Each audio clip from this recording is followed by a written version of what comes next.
Hari ini saya mengajak kita bersama-sama menerima tuntunan firman Tuhan yang berbicara tentang sikap bersyukur. Sikap bersyukur. Dengan sikap bersyukur kita tahu banyak manfaatnya, ya. Tema yang saya ajak kita berjalan di dalamnya, sikap bersyukur akan menurunkan stres kita, saudara, ya. 2 Timotius pasal 3 ayat 1 sampai 4 berkata begini. Ketahuilah bahwa pada hari-hari terakhir akan datang masa yang sukar. Manusia akan mencintai dirinya sendiri dan menjadi hamba uang. Mereka akan membual dan menyombongkan diri. Mereka akan menjadi pemfitnah. Mereka akan berontak terhadap orang tua dan tidak tahu berterima kasih. Tidak mempedulikan agama. Tidak tahu mengasihi, tidak mau berdamai, suka menjelekkan orang, ya. Tidak dapat mengekang diri, garang, tidak suka yang baik, suka mengkhianat, tidak berpikir panjang, berlagak tahu, lebih menuruti hawa nafsu daripada menuruti Allah. Di dalam keadaan yang akan datang, kita sudah mendapatkan karakteristik manusia itu seperti apa. Hari-hari terakhir di masa yang akan datang, salah satu karakter yang diberitahukan, mentalitas yang muncul itu adalah di sini dikasih tahu bahwa tidak tahu berterima kasih. Saya ulangi. Kita perhatikan, ya, dikatakan mereka akan menjadi pemfitnah, mereka akan berontak terhadap orang tua dan tidak tahu berterima kasih. Nah, ini satu hal yang jelas dinyatakan tentang keadaan manusia di akhir zaman. Kita akan masuk tentang yang tidak tahu berterima kasih. Di 1 Tesalonika pasal 5 ayat 18, Paulus mengajarkan kepada umat Tuhan, mengucap syukurlah dalam segala hal. Perjalanan rohani kita bersama-sama di minggu lalu, kita sudah belajar bersama-sama tentang apa arti mengucaplah syukur dalam segala hal. Dan hari ini kembali kita melihat mengucap syukur itu sangat berdampak bagi diri kita. Karena itulah ini pesan surgawi. Wahyu yang diberikan kepada Paulus ketika dituliskan bahwa ini kehendak Allah. So bilang, apa kehendak Tuhan bagi hidup saya? Salah satu hal ini kita tahu. Surga menghendaki hidup kita bersyukur. Dan kalau kita lihat keadaan manusia di akhir zaman, itu tidak tahu berterima kasih. Kalau tidak tahu berterima kasih, itu tentang tidak tahu bersyukur. Paulus mengajarkan mengucap syukur dalam segala hal. Apa artinya, saudara? Kalau kita melihat kecenderungan emosi manusia, ternyata dalam riset tulisan-tulisan artikel yang saya baca, bersyukur itu adalah emosi manusia yang paling sehat di dunia. Sehat sekali, saudara. Saudara olahraga pagi, berjalan keliling kompleks. Saya olahraga. Tapi waktu olahraga, saudara lihat, ini got kok bau banget ya, kotor ya. Ini RT saya kok rumput nggak dipotong ya. Ini RW saya palang pintu kok nggak di ini ya. Ini rumah ini jelek banget ya. Semua dikomentarin. Motor lewat berisik banget, kenapa motornya ini ya. Digonggong anjing waktu lewat, masih pagi jam 4 olahraga. Ini anjing, kalau bisa saya racunin, saya mau racunin tiap pagi saya olahraga, digonggongin saya. Waduh, saudara ngomel dari ambil sepatu pagi bangun. Ini sepatu saya kemana ini ya, sama yang naruh ya. Waduh, saudara, kalau kita menggerutu terus, saudara, mengeluh ya, itu tidak ada sikap syukur sambil olahraga, saya rasanya hari kita nggak indah ya. Ya, nggak indah ya. Mental kita nggak sehat ya. Badan jalan, tapi mental gimana nih? Ya, emosi kalau marah-marah terus, menggerutu terus. Nah, bersyukur adalah emosi manusia yang paling sehat. Kalau kita bersyukur, kita tahu itu benar-benar meningkatkan kekebalan tubuh kita terhadap penyakit juga. Saya masih ingat salah satu hamba Tuhan, saya sebut namanya, yaitu pendeta udah almarhum ya, Bigman Sirait. Dia cerita waktu dia di Singapura operasi jantung. Itu satu kamar dia itu pas ada satu orang juga operasi jantung. Sama operasinya. Malahan lebih parah pendeta Bigman. Tapi pendeta Bigman bersyukur, bernyanyi, baca firman Tuhan, berdoa. Ya. Dia jalani dengan sukacita pergumulan yang harus dia lalui. Dia bersyukur masih ada uang berobat. Dia bersyukur masih bisa sampai di Singapura. Dia bersyukur masih didukung oleh jemaat ketika dia sakit. Dia bersyukur masih diperhatikan, telepon datang banyak. Dia bersyukur masih dirawat dokter yang baik. Dia bersyukur untuk semua hal. Sedangkan yang di sampingnya, di dekatnya, itu ngeluh terus, ngomel terus. Ya, kenapa saya bisa sakit begini? Oh, kenapa begini, kenapa begitu? Saudara tahu, yang sakit di sampingnya masuk duluan ke rumah sakit, operasi duluan. Pendeta Bigman belakangan masuk, belakangan operasi. Yang pulang duluan dari rumah sakit, pendeta Bigman. Yang sampingnya belum keluar dari rumah sakit. Kenapa? Tensi darah masih belum normal, detak jantung masih belum normal. Ada banyak hal yang belum baik. Nah, sahabat doa yang terkasih dalam Tuhan, ketika bicara bersyukur dalam kehidupan, bukan hanya berdampak pada emosi, tetapi berdampak juga pada tubuh jasmani. Ya, ketika bicara tentang tubuh jasmani ini, berarti saudara, orang yang tidak bersyukur, saudara, yang tidak tahu berterima kasih, akan menjadi orang ya yang tidak bahagia. Karena merusak diri sendiri. Baik merusak fisik, tubuh, maupun merusak mental, merusak psikis. Nah, orang yang tidak tahu bersyukur, cenderung, saudara, orang yang tidak bahagia.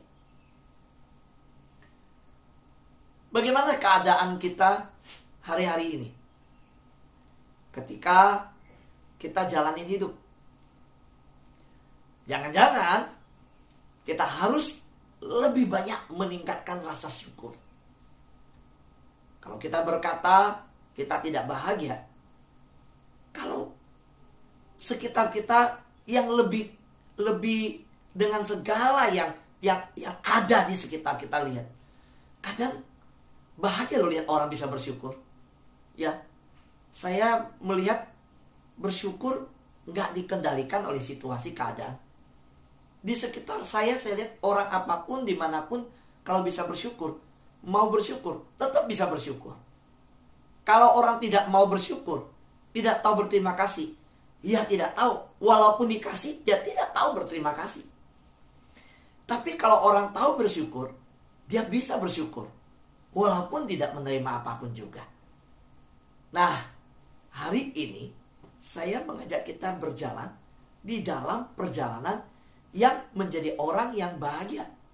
Siapa yang mau menjadi orang yang bahagia? Di sini, coba lambaikan tangan. Mau jadi orang bahagia? Yesus berkata, berbahagialah, berbahagialah, berbahagialah. Kalau kita baca kata berbahagia, khotbah Yesus di bukit tentang berbahagia, di Matius dikatakan, oh kita terkejut saudara. Mungkin kita berkata, bagaimana bisa ucapan bahagia diucapkan untuk kondisi yang miskin? Yesus bilang begini, berbahagialah orang miskin di hadapan Allah, karena mereka yang punya kerajaan surga. Berbahagialah orang miskin. Berbahagialah orang berduka cita. Gimana bisa berbahagia? Berduka cita kok bahagia? Saya lanjut. Berbahagialah orang yang lemah lembut. Dibilang memiliki bumi. Bukannya orang yang memegang pedang yang keras yang menguasai bumi. Yesus berkata, berbahagialah orang yang lapar dan haus. Ini kenapa lapar dan haus dibilang berbahagia? Tunggu dulu. Ya, nanti kita lihat jawabannya. Dikatakan apa? Berbahagialah orang yang dianiaya. Kenapa orang dianiaya berbahagia? Saudara, kata berbahagia Yesus ucapkan untuk pikiran orang dunia sulit dimengerti. Berbahagialah orang miskin di hadapan Allah, berbahagialah orang berduka cita, berbahagialah orang yang lapar dan haus, berbahagialah orang yang dianiaya. Wow. Nah, jadi saudara, dimensi di mana kita secara manusia dengan dimensi yang disampaikan oleh Allah dengan ucapan berbahagia oleh Yesus, itu satu dimensi yang kita lihat, dimensi kerohanian. Jadi orang bersyukur, bisa hidup bersyukur itu bukan ditentukan oleh seberapa banyak yang dia punya secara jasmani, tetapi ditentukan seberapa hidup kerohaniannya mengerti akan rencana Tuhan, hidup cara rohani, terkoneksi dengan Tuhan. Karena Tuhan bicara lapar dan haus, bicara lapar haus firman Tuhan. Tuhan berkata tentang orang miskin, bicara miskin di hadapan Allah. Itu bicara dimensi rohani. Karena itulah Matius pasal 6 ayat 33 berkata, cari dahulu kerajaan Allah, kebenarannya. Dimensi rohani lagi. Jadi hari ini ketika kita melihat firman Tuhan di dalam bersyukur, ini kita harus memulai dengan satu keyakinan dimensi rohani. Saudaraku yang terkasih dalam Tuhan, firman Tuhan ketika saya lihat ya di dalam yang kita baca, kita ulangi bersama-sama, kita lihat ya firman Tuhan yang kita baca. Ini bicara apa? Bersyukurnya apa? Coba lihat. Ya, bersyukurnya apa ya? Saya kasihkan kita lihat. Oke. Kita lihat sama-sama ya. Yo. 1 Tesalonika pasal 5 ayat 18. Mengucap syukurlah dalam segala hal. Dibilang apa? Di ini yang dikehendaki. Kehendak Allah di dalam Kristus Yesus. Kehendak sorga, kehendak Bapa di dalam anaknya Yesus Kristus. Jadi ketika bicara mengucap syukur, kita lakukan semuanya itu di dalam Kristus Yesus yang telah mati bagi kita. Saja kita berjalan begini. Waktu kita mau mengucap syukur, ada orang berkata, saya bilang gak bisa bersyukur. Dia ada kerja, saya belum ada kerja. Saya malah bisa bersyukur. Dia udah punya rumah, saya masih kontrak rumah. Bagaimana saya bisa hidup bersyukur? Dia sudah punya anak, saya udah menikah sekian lama belum punya anak. Saya malah bisa bersyukur. Dia sudah menikah, saya belum menikah. Saya bagaimana bersyukur? Saya belum udah punya istri, ditinggal oleh istri, meninggal, istri saya udah meninggal. Orang lain punya pasangan, saya tidak punya. Saudara, kita kalau membandingkan keadaan jasmani lahiriah untuk bersyukur, keliru. Termasuk bersyukur tidak boleh, jangan membandingkan orang lebih lemah. Syukur kita salah. Bersyukur loh, kita punya ini. Coba lihat orang itu belum punya. Wah, konsep bersyukur yang demikian keliru. Sering saya mendengar ya, bersyukur kita bisa makan, itu nggak bisa makan loh. Berarti yang paling bersyukur di dunia adalah orang yang bisa makan, orang kaya. Gini, kalau cara kita bersyukur, bersyukur kita naik mobil, orang itu naik motor. Berarti orang semua naik mobil, ada orang yang bisa bersyukur. Tapi buktinya, apakah orang semua yang punya mobil, orang yang bersyukur? Halo? Geleng-geleng, betul. Kalau kita ajarin anak kita, keluarga kita, konsep kekristenan mengajarkan bersyukur. Bersyukur dengan cara lihat yang lebih kecil, lihat yang lebih lemah, lihat yang lebih miskin, lihat yang gak punya. Bersyukur. Coba lihat orang itu nggak punya. Bersyukur kita punya. Jangan gini-gini. Alkitab nggak ngajar konsep itu. Keliru. Kenapa? Karena kalau, sekali lagi saya bilang, waktu kita makan di restoran, bintang 3 hotel, kita makan. Aduh bersyukur Tuhan, saya bisa makan di restoran bintang 3. Saya lihat keluar ke kaca, orang itu aja jalan kaki, makan aja di warteg, saya bersyukur. Oh, jadi kita bersyukur karena membandingkan diri kita dengan keadaan orang. Kalau itu konsep kita bersyukur, waktu kita makan di bintang 3, kita lihat orang makan di hotel bintang 7. Bersyukur nggak?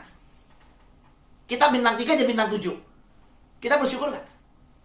Nah, maka selama ini sering terjadi konsep yang keliru tentang bersyukur. Yang pertama saya koreksi dulu ya. Kita berjalan dalam tuntunan.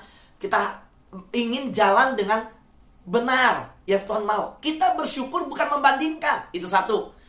Jawaban saya, kalau kita membandingkan, berarti ya kita waktu lihat yang lebih di atas, kita nggak bisa bersyukur dong. Kan enggak. Kedua, kalau kita membandingkan yang lebih kecil, lebih lemah, lebih nggak punya, berarti apakah orang lebih punya dan punya semuanya, berarti mereka bisa bersyukur? Kan enggak kan? Saya mau tanya, apakah orang punya mobil mewah, punya rumah mewah, bisa makan di hotel bintang 7, bisa tidur, bisa pergi ke negara keliling dunia, itu pasti bahagia? Pasti bahagia nggak? Hah? Yang bilang tidak, coba geleng. Betul kan? Enggak kan? Nah, bagaimana kita bersyukur? Kalau gitu cara bersyukur yang hari ini kita bicara bersyukur tentang apa? Kita bersyukur karena kita sudah menerima keselamatan di dalam Kristus Yesus yang kita tidak layak, bukan karena usaha kita. Kita bukan cari Tuhan, Tuhan cari kita. Kita nggak punya uang yang bisa membeli keselamatan. Surga nggak butuh uang, nggak butuh jabatan kita. Surga nggak memandang siapa kita. Surga justru tetap mengasihi kita. Kita akhirnya yang hidup dalam dosa, tertutup oleh dosa, nggak kenal kebenaran, bahkan dulu hidup dalam dosa, bergelimangan dosa, ditebus oleh Kristus Yesus, dan kita diselamatkan. Kita bersyukur karena kita umat pilihan Allah. Yang katakan amin, lambaikan tangan. Amin. Bersyukur. Bersyukur. Kalau hari ini belum bisa makan di hotel bintang 3, bintang 5, bersyukur. Bersyukur, saya udah punya Yesus.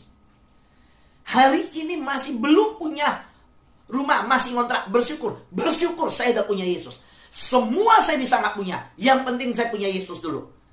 Karena kalau udah punya Yesus, saya mau bekerja keras, saya mau berjuang, saya mau bergerak, tetapi saya sudah punya modal. Modalnya apa? Keselamatan di dalam Kristus. Itu yang menggerakkan saya berkarya di dunia. Amin. Yes. Puji Tuhan. Nah, sekarang mari kita lihat. Jadi kita bersama-sama berjalan menuju slide selanjutnya. Bentar ya. Kita lihat. Saya besarkan dulu, maaf ya. Nah, kita lihat ya. Di dalam kata bersyukur, kita lihat selanjutnya. Orang yang tidak bersyukur, ya, tidak pernah merasa puas dan tidak pernah merasa cukup. Itu terjadi. Orang yang tidak bersyukur tidak pernah merasa puas dan tidak pernah merasa cukup. Sedangkan firman Tuhan mengatakan, kalau saya udah punya Yesus, itu cukup lebih dari segalanya. Yesus berkata, ya, waktu Yesus dicobai, ya, saya ambil dulu yang pencobaan ya, perhatikan. Iblis bilang begini, aku berikan seluruh dunia. Yesus mau gak? Gak mau. Sembah saya berlutut, seluruh dunia aku berikan kepadamu. Saudara, bahkan Yesus bilang begini, apa artinya orang memiliki seluruh dunia tapi kehilangan jiwanya kalau tidak diselamatkan. Apa gunanya orang memiliki seluruh dunia? Dan selanjutnya Yesus berkata apa? Barang siapa mempertaruhkan nyawanya akan kehilangan. Barang siapa mengorbankannya untuk kerajaan Allah, dia mendapatkannya. Berarti, saudara, hidup kekristenan itu adalah hidup yang paling puas di dunia. Saya ulangi, hidup orang Kristen adalah hidup yang paling puas di dunia, paling bahagia. Seharusnya anak-anak Tuhan selalu dipuaskan karena sudah punya janji ilahi dan sudah diberikan semua janji yang tersimpan di surga. Perjalanan di dunia adalah menerima kegenapan janji Allah di surga. Karena itu kita orang yang paling puas di dunia dan paling bahagia. Amin. Iya.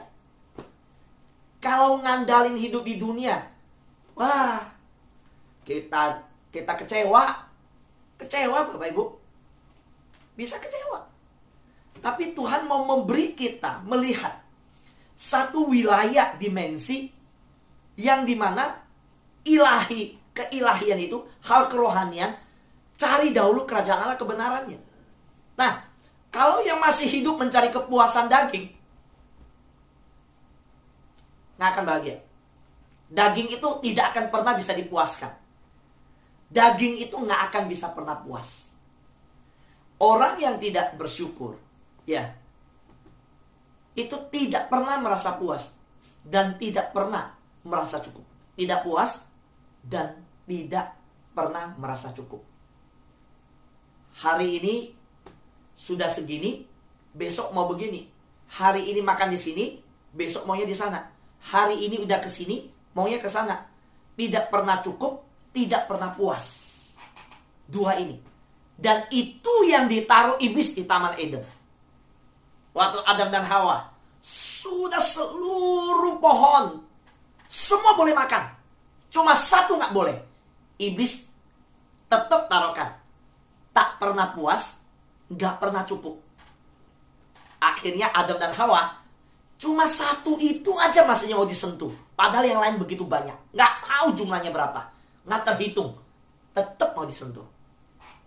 Itu terjadi. Sahabat, doa yang terkasih dalam Tuhan, hati-hati yang namanya tidak pernah puas, tidak pernah cukup. Karena itu, kalau mau puas, mau cukup, kita harus tertanam di hadirat Tuhan. Hadirat Tuhan itu yang paling membuat kita cukup dan puas. Ya, sahabat, doa yang terkasih dalam Tuhan, sikap mental orang yang tidak bersyukur itu apa? Berkatanya, kapan dan kemudian. Itu ngomongnya begitu tuh. Gimana kita tahu orang gak puas dan gak cukup? Dia akan berkata dalam perkataannya, kapan saya bisa punya ini ya? Kapan saya naik ini ya? Kalau saya bisa ini, saya akan kemudian begini. Kapan saya akan begini? Kalau saya udah begini, nanti kemudian saya akan begini. Nah, pikiran orang yang sikap mentalnya gak puas apa? Ketika ini dan itu terjadi, maka saya akan bahagia. Kalau saya bisa, ketika suatu saat saya bisa ini, saya suatu saat bisa jadi orang seperti ini, maka saya akan bahagia. Saya mau tanya, apakah orang yang akhirnya sudah jadi artis, suatu saat akhirnya menjadi aktor, itu pasti bahagia? Enggak. Banyak artis dan aktor yang bunuh diri. Betul? Ya. Jadi kalau kita cermati, orang yang tidak bersyukur, dia berkatanya kapan? Kapan ya saya punya rumah lebih besar lagi? Kapan ya saya punya deposito lebih lagi? Kapan ya saya bisa ke ini? Kemudian setelah ke situ saya mau ini lagi. Itu loh. Nggak pernah puas, nggak pernah cukup. Pikirannya juga sama. Ketika begini dan ketika ini terjadi, maka saya akan bahagia. Saya masih begini, mana bisa bahagia? Coba ketika saya bisa duduk di posisi yang sana. Coba kalau saya udah begini, maka saya akan bahagia. Itu cara berpikir orang yang tidak bersyukur. Mentalnya begitu. Nah, hari ini saya mau ajak kita melihat firman Tuhan berkata di dalam terjemahan yang lain, saya ambil ya. Di Tesalonika, 1 Tesalonika pasal 5 ayat 18. Apapun yang terjadi, bersyukurlah. Karena adalah kehendak Allah di dalam Kristus Yesus bahwa kamu melakukan itu. Jadi kalau ada anak Tuhan yang mencari kehendak Tuhan jauh-jauh, kehendak Tuhan buat saya apa ya? Kehendak Tuhan apa? Rencana Tuhan apa? Hari ini, mulai hari ini, pagi ini, mari kita berjalan bersama-sama. Satu hal dalam tuntunan firman, saya ajak kita sama-sama, yaitu apa? Kita bersama-sama berkata, kehendak surga untuk saya adalah hidup bersyukur. Kalau ada, kamu tahu nggak kehendak Tuhan untuk hidupmu? Kalau sahabat doa ditanya, kamu tahu nggak apa rencana Tuhan, kehendak Tuhan untuk hidupmu? Bilang, kehendak Tuhan untuk saya adalah hidup bersyukur. Ya, kehendak Tuhan untuk saya hidup bersyukur. Ya, bersyukur, ya, itu kehendak ilahi loh, kehendak surga, ya. Rasa bersyukur akan membantu mengalihkan fokus dari masalah dan menuju segala hal yang baik yang telah dan sedang dilakukan Tuhan dalam hidup saudara. Saudara, kalau kita bersyukur, itu akan sangat membantu kita. Membantu apa? Kita bukan lagi fokus ke masalah. Kita bukan fokus yang kurang pada pasangan. Bukan fokus yang kurang pada anak. Bukan fokus yang kurang pada rumah tangga. Bukan fokus yang kurang dalam pernikahan. Bukan fokus kepada masalah di pekerjaan. Masalah di karir. Bukan fokus di persoalan-persoalan kesehatan. Kita justru dibawa ketika bersyukur. Kita dibawa seperti terbang ke awan-awan. Kita dibawa menuju segala yang baik yang telah dilakukan Tuhan dan yang sedang disiapkan Tuhan untuk hidup kita. Orang yang bersyukur sedang dibawa Tuhan untuk berjalan dalam persediaan Tuhan, perbendaharaan Tuhan yang luar biasa. Yang katakan amin, lambaikan tangan. Amin. Iya. Bersyukur. Kalau nggak bersyukur, Tuhan kasih apapun nggak cukup rasanya. Tapi kalau kita bersyukur, justru kita akan mengalami Tuhan menambahkan dalam hidup kita. Itu kita susah sih mengerti, memang itulah cara tatanan surga itu apa? Memberi bukan diberi. Mengampuni bukan membalas. Bersyukur bukan mengeluh. Nah, memang itu cara surga. Nah, kita hidup di bumi, tetapi Tuhan memberikan kita yang namanya gaya hidup surgawi. Jangan lagi pakai gaya hidup dunia. Kita ini anak-anak kerajaan. Kita umat pilihan Tuhan. Kita anak Tuhan. Kita badan boleh di dunia, tapi visi hidup kita itu udah visi surga. Jadi apa yang terjadi di surga, apa yang menjadi kehendak Tuhan di surga terjadi di bumi. Salah satu kehendak Tuhan di surga adalah apa? Untuk kita terjadi di bumi. Praktekkan, pertontonkan, ceritakan, nyatakan lewat hidup kita. Orang tahu yang namanya belajar bersyukur. Saya mau tanya, kita udah Kristen di rumah, pasangan belum Kristen, pasangan kita bisa lihat hidup kita bersyukur nggak? Kita jadi papa mama udah percaya Yesus, anak kita belum. Anak kita bisa lihat hidup yang bersyukur nggak dalam kita? Belajar bersyukur dari gaya hidup kita. Menantu kita belum percaya Yesus, menantu kita belum percaya Yesus, keluarga besar kita belum percaya Yesus, kita udah percaya Yesus. Apakah orang yang sekitar kita belum percaya Yesus melihat hidup kita, mereka mempelajari sesuatu yang namanya bersyukur nggak dalam hidup kita? Israel bangsa yang nggak tahu bersyukur. Maaf, saya katakan ini, kalau kita katakan Israel adalah bangsa yang tidak tahu berterima kasih. Itu yang terjadi. Dikasih mana protes, dikasih tiang awan, tiang api protes. Udah lihat cara minumnya. Saya mau tanya, kita minum Pristine, minum Aqua, minum pencet galon. Israel nggak pakai galon. Israel minum dari batu karang, saudara. Mana ada bangsa yang minumnya bukan dari air pump, nggak pakai pump, nggak pakai pipa ledeng. Pakainya apa? Pakai tongkat. Perintahkan batu keluar air. Mana ada bangsa yang begitu? Cuma Israel. Tapi saya mau tanya, Israel tahu berterima kasih? Tetap nggak terima kasih. Israel jadi bangsa besar seperti hari ini. Dari mana? Dari Sarah yang mandul. Dari siapa? Dari Ribka yang mandul. Dari siapa? Dari Rahel yang mandul. Coba lihat keturunan. Istri Abraham dulu yang mandul. Istri Ishak dulunya mandul, istri Yakub dulunya mandul. Kenapa hari ini bangsa yang besar jadi sebuah bangsa besar? Karena Tuhan sengaja pakai mandul-mandul itu supaya hari ini Israel lihat ke belakang, tahu berterima kasih. Bukan usaha mereka, bukan karena hebat mereka, tapi karena pertolongan Tuhan mereka bisa jadi suatu bangsa.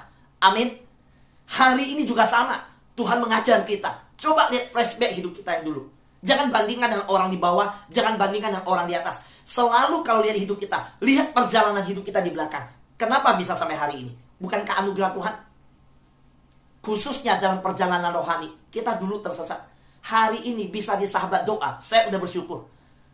Saya percaya semua di sahabat. Siapa yang di sahabat doa berkata, saya bersyukur ada di sahabat doa. Boleh lambaikan tangan? Hah? Bersyukur. Kita bersyukur. Nggak ada. Saya dikasih Pak Fu. Saya ada hamba Tuhan yang pernah masuk di kita. Ya. Terus dia bilang, Pak Fu, ngajarin memberi dong. Itu saya lihat sahabat doa mau gimana operasional, nggak ada persembahan. Kita gereja ada kantong kolektor. Saya sering ikutin YouTube-nya Pak Fu. Ini sesuatu yang besar loh Pak Fu. Ratusan orang mau kerjakan apa aja bisa loh. Saya bilang enggak. Saya nggak akan buka namanya kayak kantong enggak. Orang kalau hidup tahu berterima kasih, udah tahu anugerah Tuhan, dia tahu bagaimana memberi. Orang memberi itu enggak usah diajarin. Tetapi yang penting kesadaran rohaninya, dia tahu anugerah Tuhan atas hidupnya. Dia pasti tahu. Yang katakan amin, lambaikan tangan. Amin. Ya. Nah sahabat doa yang terkasih dalam Tuhan, yuk kita lihat ya, bagaimana Tuhan ingin kita mengembangkan sikap bersyukur. Dan perhatikan ya, tingkat stres Anda akan turun. Karena apa? Sebenarnya selalu ada hal yang patut disyukuri. Kalau saudara kita kembangkan sikap bersyukur, saudara perhatikan deh, tegang, stres, depresi, ya, mumet, panik, itu jauh-jauh dah, nggak ada. Dan saudara, sebenarnya memang selalu ada yang patut kita syukuri, selalu ada. Sekarang hari ini gini, saya ajak kita, coba kirim, jangan 9 deh ya, saya minta kirim angka 3 deh, ya, 3 aja, karena angka 3 kan ilahi, Allah Bapa, Anak, Roh Kudus, ya angka 3. Habis ini masing-masing tulis di grup WhatsApp grup 3 hal yang kita bersyukur di dalamnya apa. Coba ya, saya bersyukur ini. Kirim di grup, coba.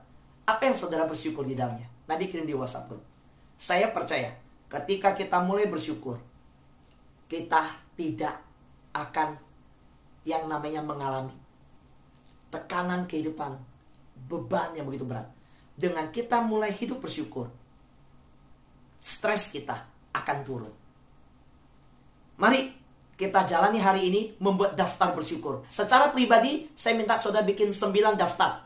Apa yang akan saudara bisa bersyukur apa? Tulis di situ, 9. Tetapi boleh kirim di grup 3. Saudara tulis aja 9, kalau untuk pribadi. Lalu sepanjang hari ini, perkatakan syukur itu di hadapan Tuhan. Contoh satu, saya bersyukur anak saya tahun ini bisa ini. Saya bersyukur ini, tulis 9. Lalu mulailah sepanjang hari ini mengingat 9 yang saudara tulis. Saya percaya stres kita akan hilang. Karena apa? Tuhan menghendaki kita gak stres. Tuhan hendaki kita hidup bahagia dan bersyukur. Surga itu gak mau kita hidup stres. Surga itu mau hidup kita tuh bahagia. Yang percaya ini, lambaikan tangan. Amin. Percaya Tuhan mau kita hidup bersyukur? Iya, Tuhan gak mau kita stres. Mari kita hidup dengan penuh syukur. Amin. Tuhan berkati kita semua.